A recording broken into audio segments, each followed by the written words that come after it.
Hi, this is how you do product verifications in xtraCHEF.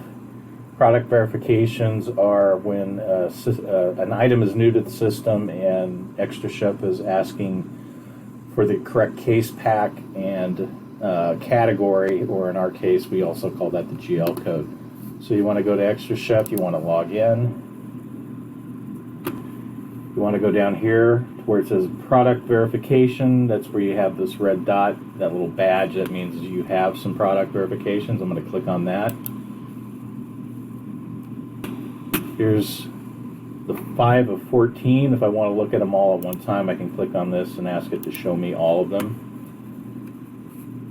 So in this case, I'm going to click on the pencil, and that's how you go about editing. So I'll click on the pencil,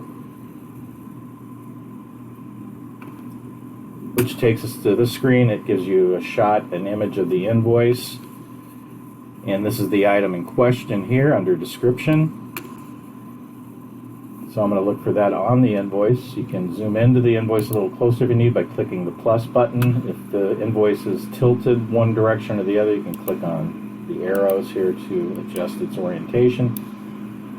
Here in this case, we've got the sourdough bagel plain. These coming in each. So in this case, what I want to do is make the unit in each. So I click on that, and I'll scroll down to the bottom where it says Other. Click in the box, and then there's a drop down. I'm going to pick each. We want to use uppercase. That's the standard that we've set, and so we want to follow through with that. Up here where it says Unit of Measure, UOM, that's going to be each as well. They're not coming in a case. They're sold to us individually. We could adjust that to 1 to 2 to 3 to 4. So they're eaches. We're going to count them by the each if we were to inventory them. So I'm going to click on this box, scroll down to the bottom where it says Other, and click into this box, and then pick the EA that's in the uppercase.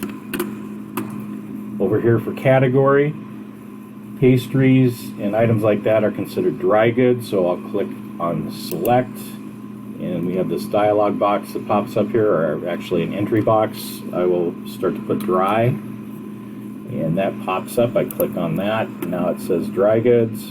So we've got each, dry goods. That's what I want. I'm going to hit approve.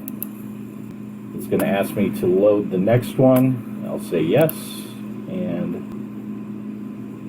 in this case here, we got something different. We've got whole wheat bread, 100%. It's line number 8. This comes in handy sometimes if you're trying to find the item on the invoice.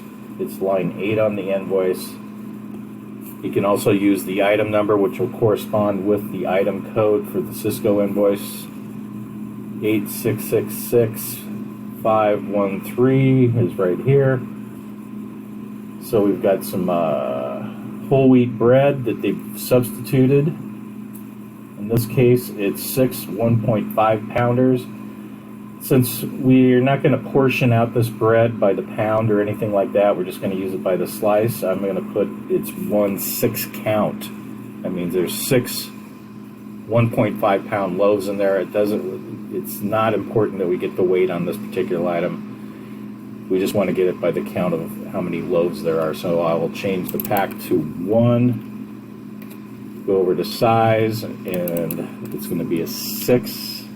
And then I'll go here, scroll down to the bottom again, click in here, it's 6 count, CT is for count. Up here for unit of measure, it's going to be a case, so I'll click in this box, case. So I've got 1/6 count case, and I want to know what category to put this in. I look over here at the invoice, and this bread is coming in under the frozen category. So I will click in the box here, hit FR to start spelling freezer. That brings that to the top. I click on that. And now we've picked the correct category, or in our case, when it gets over to radar, GL code, and we've got freezer. I click approve. Click yes for the next one, and that's how you do that. Product verifications in xtraCHEF. I do this every morning, and that is the basics of that.